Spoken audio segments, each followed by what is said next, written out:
the significance of the Trump-Putin meeting that is widely expected to take place on Friday. It's been announced that it'll take place on Friday.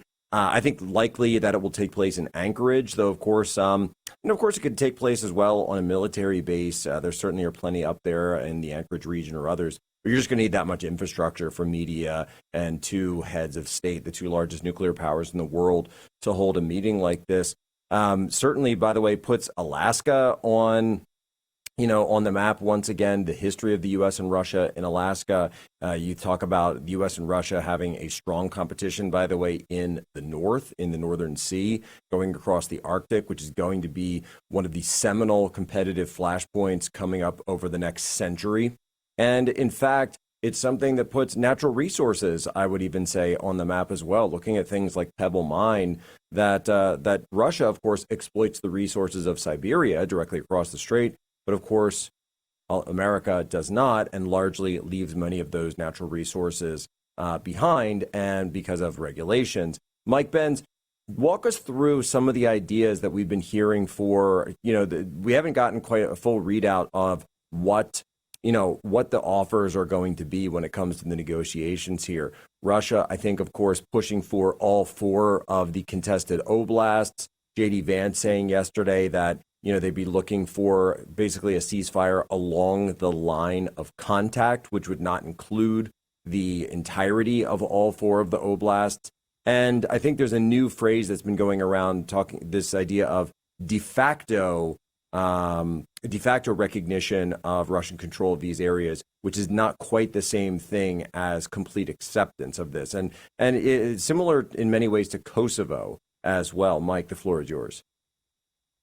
Well, what they want to do is they want to freeze the losses what NATO wants is to freeze the losses, to stop losing territory, to stop losing men and young people, old people, imported people, so that after a fair amount of time and rebuilding of Ukraine and rearming of Ukraine, they can seize those oblasts and seize Crimea at a time when the growth rate of Ukraine and Europe and a favorable administration in the U.S.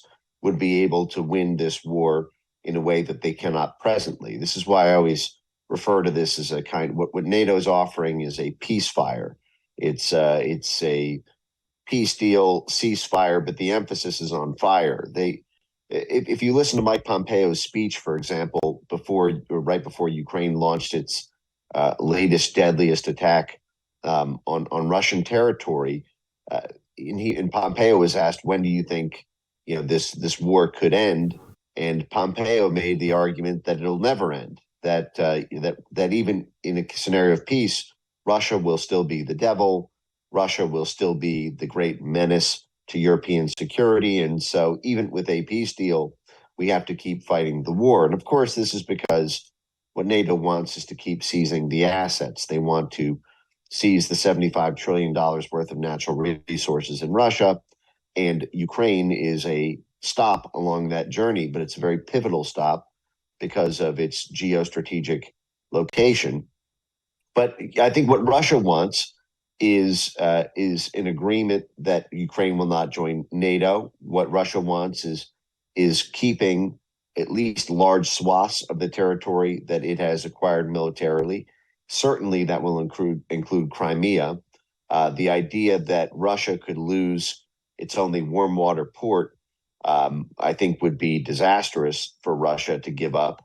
And I think they feel they have no need to give it up. Of course, the counterweight to this is NATO is building its biggest ever NATO base right on the Black Sea in Romania after what appeared to be a total coup of the Romanian government, annulling the first round election, indicting the populist candidate, Kenan Georgescu, who won that election, and then appearing to sabotage that entire election process through the courts, the same way the Brazil courts have been co-opted in that manner. But I think that NATO hopes that it can build up that military base in Romania, and it can fund this new European army that Germany and France are spearheading.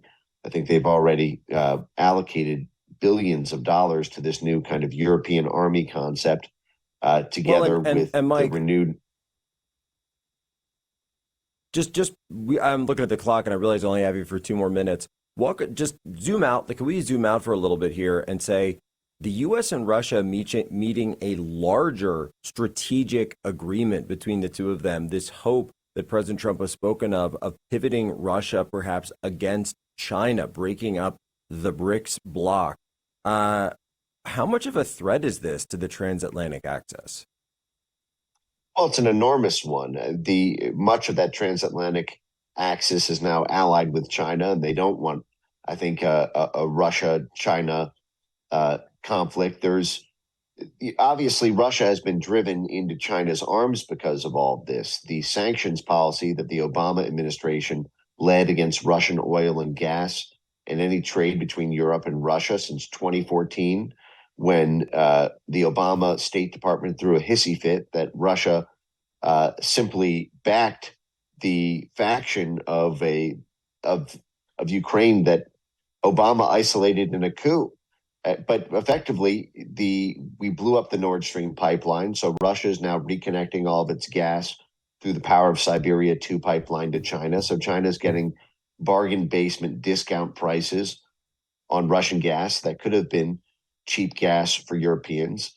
But the fact is there is a significant amount of benefit to an American-Russian partnership. In fact, even the Obama Hillary Clinton folks knew this coming into 2014 when Obama campaigned in 2012 on saying that the 1980s called. They want their foreign policy back when Mitt Romney accused Obama of being soft on Russia.